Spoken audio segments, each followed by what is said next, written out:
Hey guys, let me share with you a story of game journalists and shills, a story of lies and copium, and most of all, a story that gives me an excuse to talk a little bit about Ubisoft frustrations that are often on my mind but never enough to make a full video on. So a couple of days ago, an incredibly detail-oriented game journalist, honestly one of the very best that the industry has to offer, said the following. I played Assassin's Creed Shadows yesterday and can confirm that it has excellent bamboo slicing tech. At the time, it actually went by relatively under the radar, I would say. In fact, a lot of the recent footage from game journalists and selected content creators who, most of which had on their bios something like Ubisoft ambassador or content creator at YouTube focusing on Assassin's Creed, Far Cry, etc., came and went through Twitter without much of anything going on. And I was actually really surprised. I was like, wait, what? Nobody's talking about this? Nobody's criticizing these clips and these weird takes? But finally, for the past 3 days or so, I've been noticing a lot more of these reactions to Assassin's Creed Shadows clips and nonsensical posts, which, you know, it's nice. It feels like the world is back to normal. It feels like a breath of fresh air. Oh, of course, I would rather live in a world where I could look at clips from a new Assassin's Creed game the way that people look at clips from Phantom Blade Zero, for example, where there's that pure excitement. You know, that feeling of, I really want to get my hands on this. But yeah, you know, we already know what to expect from Ubisoft. We know that even if they are capable of showing some good looking short clips, the actual full experience is a completely different one. It's been the case for the past 3 or 4 games in the franchise. Assassin's Creed Origins was the one where it actually felt fresh for once. One of the complaints before Origins was that the Assassin's Creed formula was getting stale. Little did we know, however, that Ubisoft was about to usher in a whole new level of stale mediocrity. But anyway, Origins was alright. I actually had a great time with that game. Every other one since Origins has used that very same foundation and template and just added a few new things to it, or removed a few other things, or changed a few details around, but the overall experience remains the same, even down to many of the animations that it still uses. So if previous games have been unremarkable, and if Ubisoft's overall quality has only degraded massively since the launch of the previous main Assassin's Creed title in 2020, with some massive bombs like that Avatar game, Skull and Bones, and of course Star Wars Outlaws, arguably their worst game to date, then how are we supposed to be excited for Shadows? And that's not to mention all the dramas that Ubisoft got itself into last year, part of which were many signs that Assassin's Creed Shadows is a goddamn mess of a cash grab, where the setting of Japan is really just there to profit off of the hype that other games have generated over the past few years in the same setting, but without actually caring enough to pay attention to important details in order to respectfully and interestingly represent Japan. This has caused some people, or rather some shills, to even blame the Japanese people for it, acting as if they're the assholes, nitpicking every little detail that Ubisoft got wrong to the point of having to delay this disaster of a game, as if they're being mean or unpleasant to poor little Ubisoft. And this is a wild take. Like, this is the kind of take that you can only order off of the fucking gutter. You have to be walking down the road on a rainy day and you see the clown from It peeking at you from the little gutters, the little slits of the gutters on the ground, and you go up to him and you ask for the wildest take that he's got in stock. Yeah. Okay. Yo!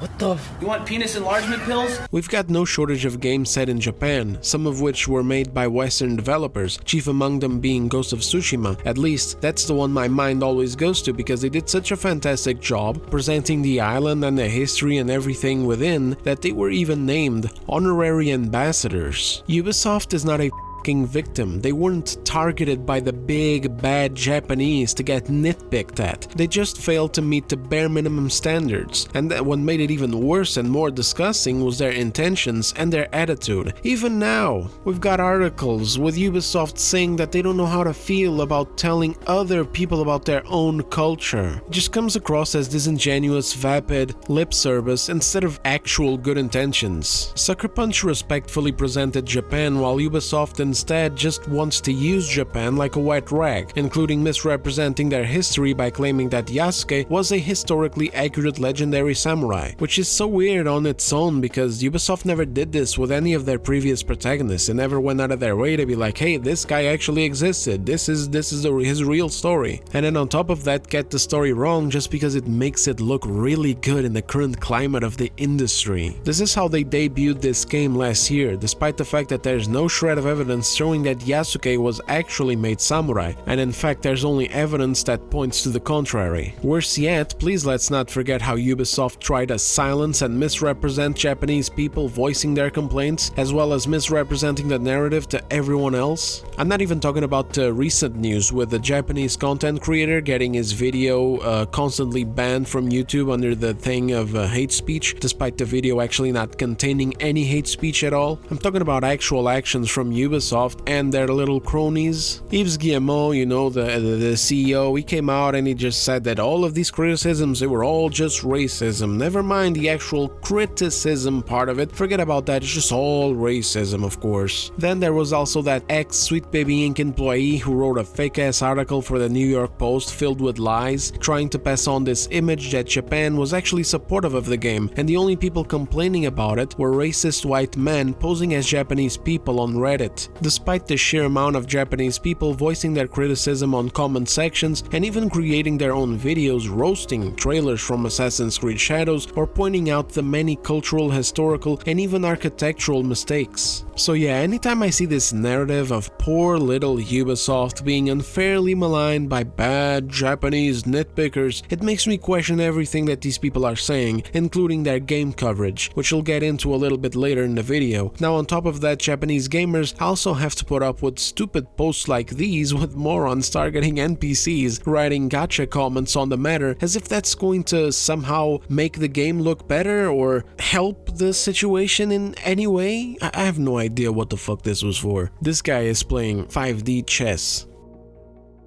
So anyway, after people saw that video of the dude cutting the bamboo, which, believe it or not, made the bamboo get cut, they started clowning on the video and sharing it around with jokes, memes, and comparisons to other games. Especially that Metal Gear game, Rising Revengeance, where you can cut up things into tiny little pieces. If you're unfamiliar with it, it was a main thing in that game. In fact, I think that's the reason why Kojima got together with Platinum Games back then to make it, since Kojima's studio couldn't quite crack the technical aspects for it and for better hack and slash gameplay. At least, that's what I remember hearing way back then. Just one of those things that kinda got stuck in my head. Anyway, the Shills didn't like seeing these comparisons get made here, so they started spazzing out online. It's a travesty that stupid people think that they're smart people. Assassin's Creed Shadows is not impressive because you're able to cut through things. It's impressive because it's a massive open world where you can cut through things. This tweet represents the idiocy present in game circles.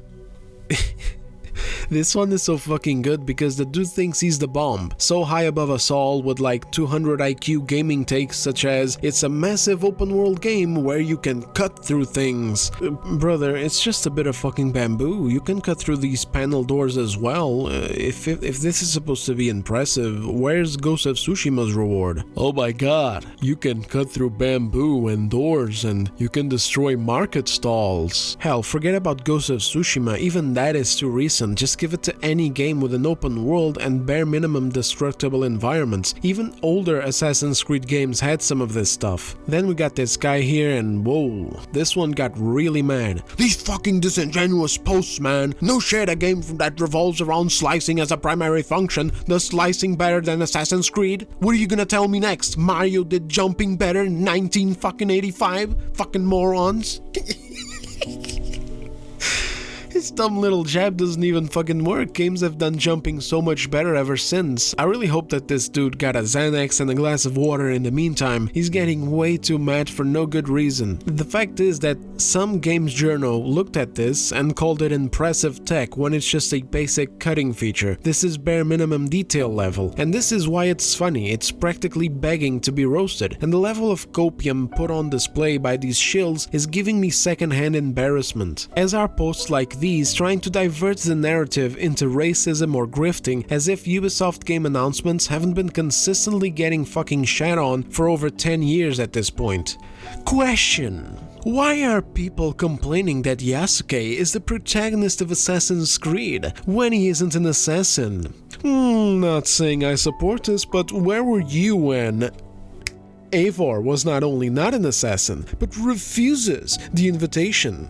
Neither Cassandra nor Alexios became assassins, and also refused the invitation. Bayek was not an assassin, and didn't even found anything until we got a DLC, and it was actually his wife, Aya, that did the foundation off-screen. Edward Kenway wasn't an assassin for 95% of his game. Shay Cormac turned against the Brotherhood in the intro of the game and went on to hunt assassins for the remainder of it. I'm surprised that some people are acting like this is a newfound thing with Assassin's Creed Shadows, especially when Naue is obviously going to be an assassin. Why do you think such complaints exist? Is it people who never played Assassin's Creed? People who are grifting? Or could there be other reasons? Man, this guy is laying it on so thick that he's actually making shit up. Who is he anyway? Oh, that explains it. Another ambassador. People have been consistently complaining about Assassin's Creed games not featuring assassins since Odyssey. Anyone who pretends like this criticism does not exist is full of shit. Even Origins caught some of it since we were mostly playing as a warrior type of character, you know, a magi, but it was minimal because it was an origin story. It was supposed to show us where the Creed was born, and even though Ubisoft did very little with this, it could have still been worse and it worked out fine. Bayek was likable, and while yes, we did need the first DLC in order to actually see Bayek in the role of this legendary figure, the Creed had already been established in the base game. It was located in Memphis. We could come and go from it, and there were even contracts that we could take. It just became a more solidified thing in the DLC because during the base game, while Bayek was committed to building this group, these Hidden Ones, which has always been a really stupid name, he was still dealing with a lot of inner struggle. Part of him still wished for and wanted to have a day where this fight would end and he would be able to retire with Aya. Then he is forced to accept that both of them have changed too much for that, and that their lives should be owed to something else, something bigger than them. Also, it wasn't Aya that founded it off screen. They both founded it together in a very informal way. Like, the Creed wasn't a thing that someone just formed one random day. It was a thing that started with both of them and that progressively grew and became the Hidden Ones throughout the game, as more people joined them and their common purpose. So much of it was still tied to Bayek. The finger-cutting ritual came from an accident that he suffered while using the blade for the first time. We can also see throughout the game several of the tenets that the assassins have coming from Bayek's own lessons that he's learning, or that or his own values that he sticks to. And in this next clip here, you can see how Bayek became this living legend, the shadow of Siwa, during the time between the end of the game and the DLC. In blackest night, the Sinai sleeps, exhausted with grief. Our mouths filled with ashes, we weep tears of blood. Who will deliver us from despair?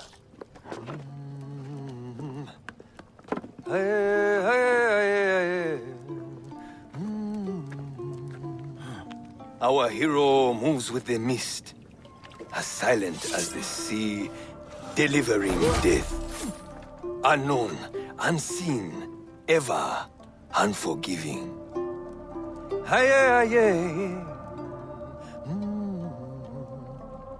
Listen, let me tell you of him, the legend of Siwa, the shadow who is Bayek. Bayek, Bayek, Bayek.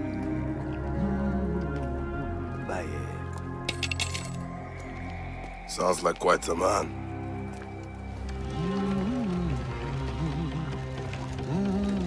Sorry about the quality of the clip, by the way, I had to snatch it off of YouTube. Getting to the DLC takes a while. Then in Odyssey, people get hit with the blunt reality that Bayek wasn't just a one-of-a-kind thing to do an origin story, and now we were going further back in time and playing as random demigod mercenaries who had absolutely no ties at all to the assassins. In fact, he says that they refuse. There's no refusal anywhere. This game didn't have the Assassin's Creed in it, didn't have the hidden ones in it, okay? And this is where people started to actually get mad, because Odyssey, as fun as it may have been to some of you out there, as nice as it may have been to look around the islands of Greece, was still not an Assassin's Creed game in more ways than one. Alexios and Cassandra weren't assassins in any way, they didn't even live, nor create any of the Creed's tenets that Bayek did. In fact, these motherfuckers didn't even have a hidden blade. And then there was a bunch of supernatural bullshit all over the game. We actually are playing as established Greek demigods with fucking superpowers that we could unlock, and with all manner of monsters throughout the map. This game should have either been a spin-off or a new IP, and if it had been, everything would have been fine, because the game itself was not terrible, but of course Ubisoft needed to capitalize on the title of Assassin's Creed. And yeah, the whole thing of it not being Assassin's Creed was a very established bit of criticism for this game. It's insane that this guy is saying that it didn't exist. Where were you? Motherfucker, where were you when your IQ dropped below 0? Eivor and Valhalla were also criticized but given more leeway than Odyssey because Ubisoft lied during marketing. They plastered Basim and Hytham during the trailers and promotional footage, which gave people the illusion that they were actually about to play an Assassin's Creed game where the Assassin's Creed is part of the Assassin's Creed. It's also worth noting how they kept repeating that this was a return to the roots type of game. Return to roots, return to roots, return to roots. Hey guys, look at the cloak, guys. Do you see, guys? It's social stealth, guys. Remember social stealth, guys, from back in the day, guys? Please, guys, buy the game. Valhalla is a return to the roots, okay, guys? Then you play the game and the hours keep ticking away and you never become an assassin, nor does the Creed become a central part of the plot. By the end of a side quest where you can finish all of the cult's targets, you have a dialogue with Hytham where Eivor refuses to join the Brotherhood because he's a Viking and likes his honor and glory up front, or whatever it is that he said. It was a travesty, honestly, because you could actually roleplay as an assassin. Like, you could actually get robes of assassins and play the game stealthily if you wanted to. And I actually did this. For every cultist target that I took out, I did it with stealth and I did it with assassin robes, etc. But it was all to no avail. Eivor just completely takes his shit on player agency and says that he likes his glory up front or something along those lines. According to my game stats, no the fuck he doesn't. But anyway, people absolutely complained about this as well. It just wasn't as widespread as Odyssey's situation because this scene was locked behind dozens, if not hundreds of hours of playing the goddamn game to finish off all the cultists. And then Black Flag and Rogue are two stupid-ass, disingenuous examples that have nothing to do with anything. Edward Kenway was an actually well-written character who went through some shit and had character development. To see where he starts as a no-good pirate, taking advantage of everyone that he comes across, willing to assume the role of an assassin just to go and sell that little Eden trinket to the highest bidder without any thought at all of consequences, and then seeing where he ends up as a man with regrets, convictions, and friends whom he actually ended up valuing and trying to do better for, was a precious gift that my dumbass didn't even appreciate to its fullest back in 2013. Oh, I loved the game at the time, it became my favorite Assassin's Creed game, but I had no idea that that would be the last well-written Assassin's Creed game that I would ever play. I should have appreciated it more just for that alone. So obviously with this degree of quality, of course people didn't complain about him not being an assassin. They didn't know until they played the damn game, first and foremost because the promotional material featured a man dressed in assassin robes doing assassin things. If you remember the trailer with Blackbeard telling the story of the scourge that was Edward Kenway, he was marketed as an assassin.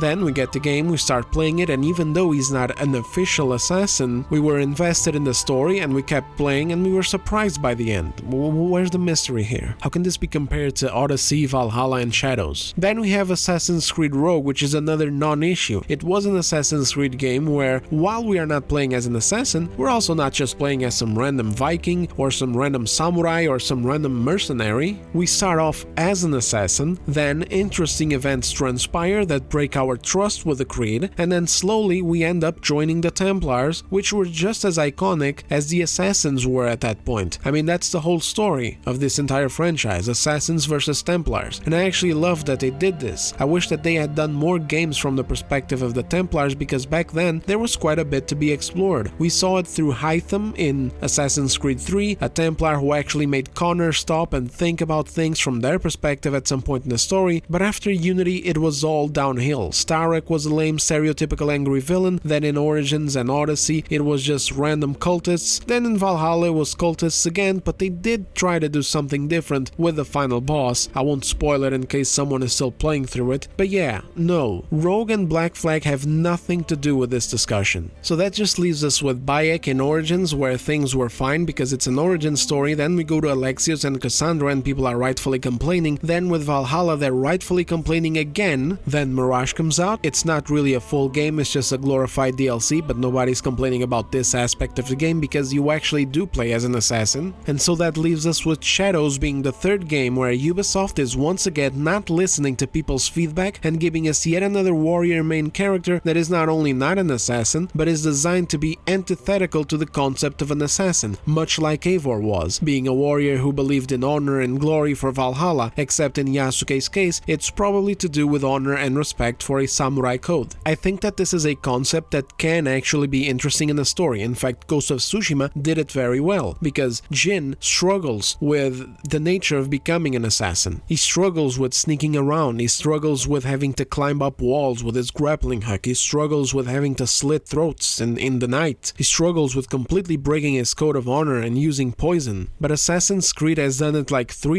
times in a row now, and they didn't even explore it. They're just making random games and calling them Assassin's Creed at this point. Assassin's Creed has just become just like Far Cry at this point. There's no thing to it anymore. It's no longer its own thing, it's just a template for open world action adventure games. And to those bringing up that Naue is an assassin, I mean, come on fellas, we all know that Ubisoft centered the game's story on Yasuke. They may have calmed down with the narrative since getting shattered for it last year, but that doesn't change that the core of their messaging and advertising for this game since day one was actually centered on the real story of the historically accurate, legendary Black Samurai. I am glad that there's at least one assassin in the game, but it's just like what happened in Valhalla. I don't really have any reason at all to believe that Naue and the Assassin's Creed, the actual group of the Assassin's Creed, the Brotherhood, are actually going to be prominent things in this game, just like they weren't before.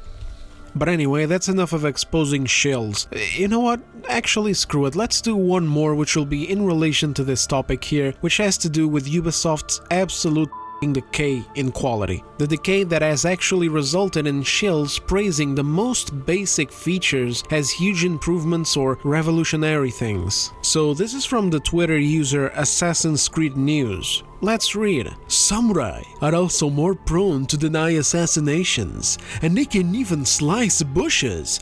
Oh my god. When they are searching for you, which removes options to hide. Holy fuck. How does Ubisoft come up with this type of technology, dude? This is groundbreaking. I mean, this feature where guards go into bushes to investigate or slash around while looking for players has already been in Assassin's Creed for years. In fact, it's been in Assassin's Creed before bushes even got put into the game as objects that you can hide in. Guards used to stab bales of hay or piles of flowers with their spears in older games, like in the Ezio trilogy. This one guy in particular actually went and lost his mind at some point with the criticism that his tweets were getting. Like he got a legit mental breakdown or something. He spazzed out and started spamming the same message under every comment. Go crying, go crying, go crying, go crying, go crying, go crying, go crying, go crying. Go crying. Go crying, go crying, go crying, go crying. Go crying, go crying, go crying, go crying, go crying, go crying, go crying, go crying, go crying. Go crying, go crying, go crying, go crying, go crying, go crying, go crying, go crying. Go crying. Go crying. Go crying, go crying, go crying, go crying, go crying. Go crying.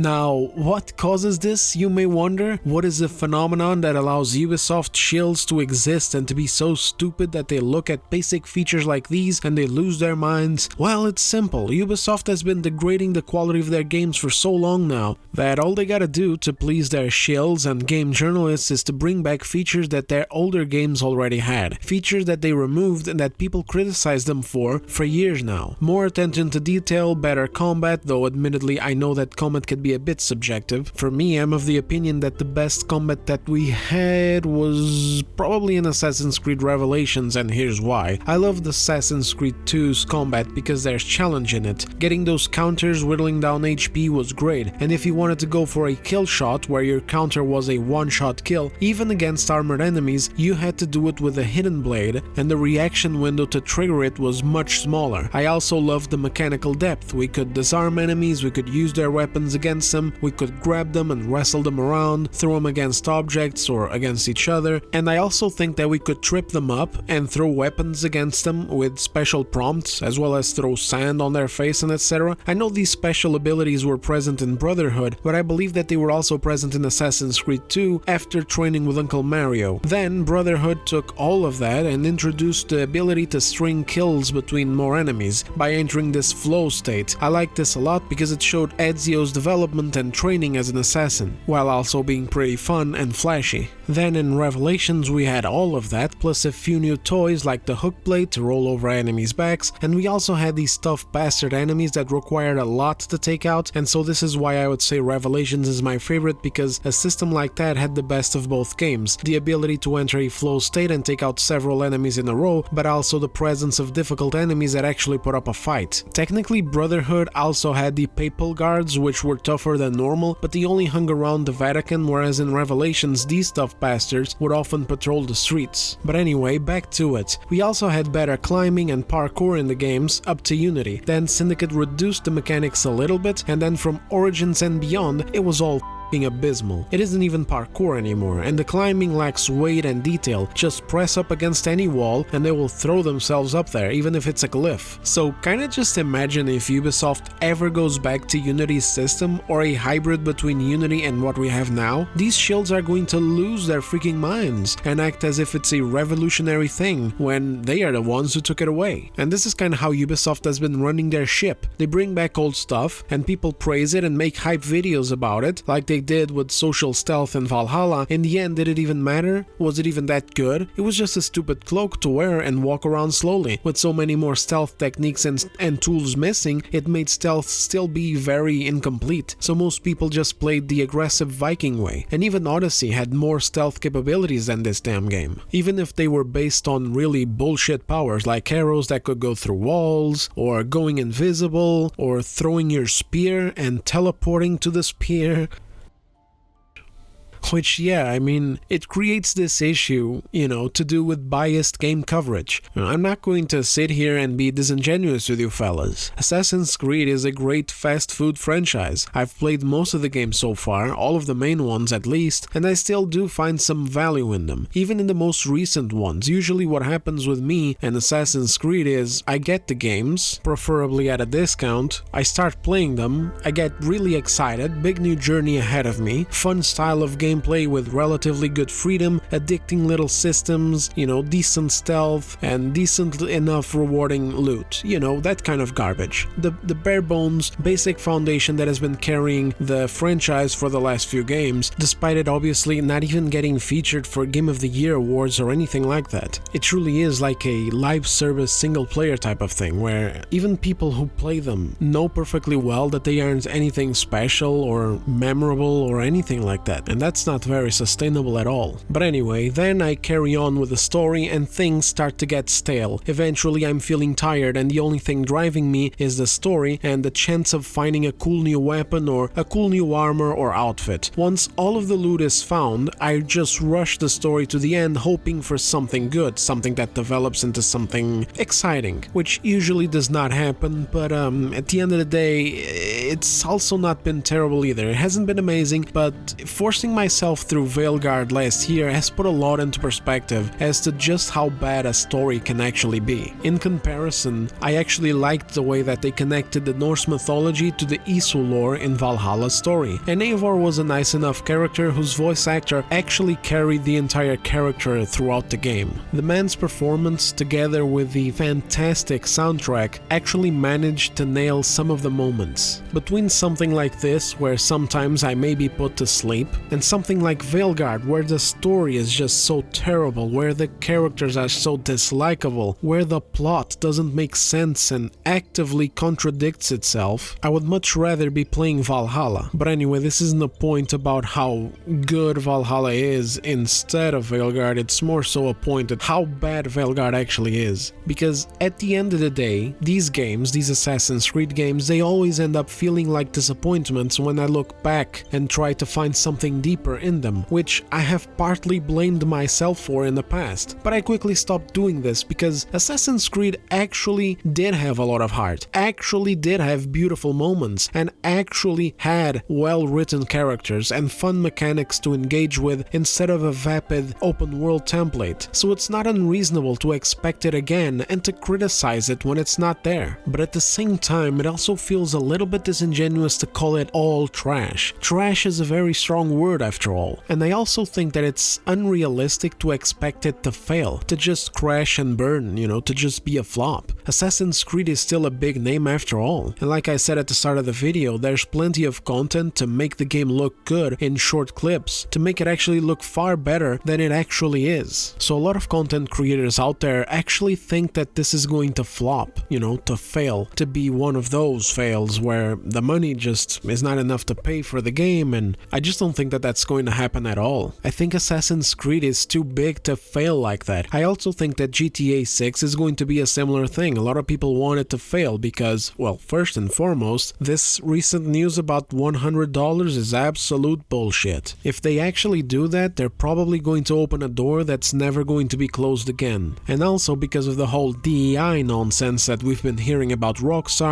also the creators that left Rockstar, the people behind GTA and Red Dead Redemption. But the only way that both of these games can fail, Assassin's Creed Shadows and GTA 6, I think really can only come if they spend some abnormal, freakish amount of money on making them, to the point where even if they sell well, or even if they sell normally, they still barely make enough to break even, which is something that kinda happened with Spider-Man 2 2 years ago. The game cost $315 million to make, so despite it selling relatively well, they didn't make nearly enough as much profit as they really wanted to. And that's kind of the duality of Assassin's Creed coverage at this time, and kind of the duality of a lot of game coverage at this time actually. It's this mentality of a game either having to absolutely fail and flop on its ass, or be a massive success. So basically with Shadows we have people on one side calling it trash, contrasted by Ubisoft ambassadors or content creators like Joe Raptor, for example, who I used to love so much. I watched his channel grow at the time, like I was there before he even hit 50,000 subscribers. But now his videos and all of these Ubisoft ambassadors, it's all just corporate talking points, it's all just praise. They're just part of Ubisoft's PR team at this point, they're like part of the marketing. And even if they have certain things that they say that are genuine, that are actually original thoughts of theirs, it's very difficult to trust them because of the inability to call out negative stuff. It's really hard to actually get a grasp of whether or not a new Assassin's Creed game, or anything at all from Ubisoft for that matter, is actually potentially good, like something that actually had effort put in, or if it's just another one like the last one where they're just not worth the launch price at all and are instead a game that you only really get your money's worth at like $30 or something. This is why it's so important to have game coverage from other people. The companies are obviously never going to do that. It's just like BioWare did with Veilguard. They did a preview event inviting several appropriate content creators, and then they went and filtered them to separate the potential shills from the people who actually criticized the game during the preview or after it, only sending review codes to the ones that were potential shills, which ended up in what we saw, loads of 8s, 9s and 10s from critics and the loads of positive reviews and hype content on YouTube, except for two people, Skill Up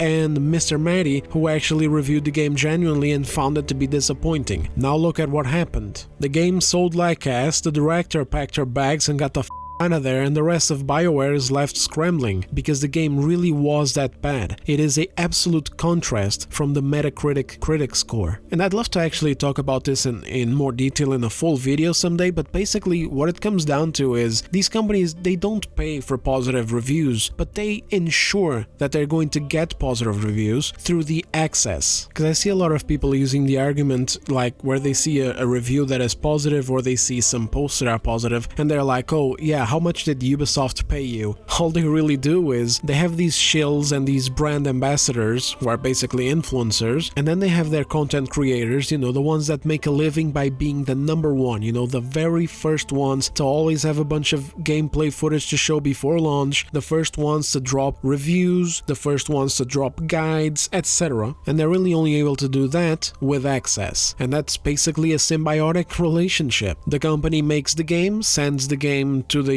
creator makes a bunch of content off of it, makes a bunch of money out of it on YouTube or whatever platform they're on, speaking positively and recommending the game, and then the game and the company are surrounded by good PR, which easily ensures some more sales at launch. Everyone else, you know, all the other creators who are actually genuine and critical, who cannot be controlled by the company, they get no access. And I bring this up here at the end of this video because back with Veilguard, when I announced that I was going to be covering it, I got comments against me talking about selling out and not practicing what I preach and blah blah blah blah blah blah blah, but that's just nonsense. Forget about the fact that I didn't even give EA any of my money. Doing actual game coverage that is genuine and isn't just trying to shout woke, woke, boycott this game, woke, or just trying to shill for you guys with crap like, oh my god fellas, you can cut bamboo up in this bitch, is important. While I didn't enjoy playing through Veilguard, I did enjoy making those videos. Even if they took quite some time to whip up a script for and put together, I still enjoyed it. I still got comments and likes on them, and that to me shows that I had an impact, no matter how small, in informing people on why the game sucks. And I think doing this, even if your channel is small, which mine really was at the time of Veilguard, actually has a positive impact in the industry, actually has a positive impact in getting people to not buy the game. So if you want to take something from this end of video rant, it should be that I will be doing the same thing with Shadows when that comes out, and also with Kingdom Come Deliverance 2 for that matter, though I'm pretty sure that that game is going to be safe. I know the concerns behind it, I made a couple of videos on it, but it seems as though the game itself was well conceived. I'll be going through it and letting people know of my first impressions, and if I find any suspicious stuff, and hopefully finish it with a review or analysis or whatever, as I did for Veilguard. And then yeah, in March or April, I probably am going to start doing the same thing with Shadows, and any other major or minor releases this year are also up for it. I mean, I wish this industry didn't have this bullshit with restricting access from creators, because the fact is that I'll never be able to have review codes to actually have these videos on time at release and be able to cover more of them because of that. But hey, I'm still damn fine right where I am. As of the writing of this script, I'm 5 subscribers away from 9,000, and actually as of the recording of this right now, I just got past 9,000, and that's pretty damn cool, especially considering that I never thought that I'd make it past 1,000. Look at us. Hey, look at us. Look at us, huh? Who would have thought? Not me.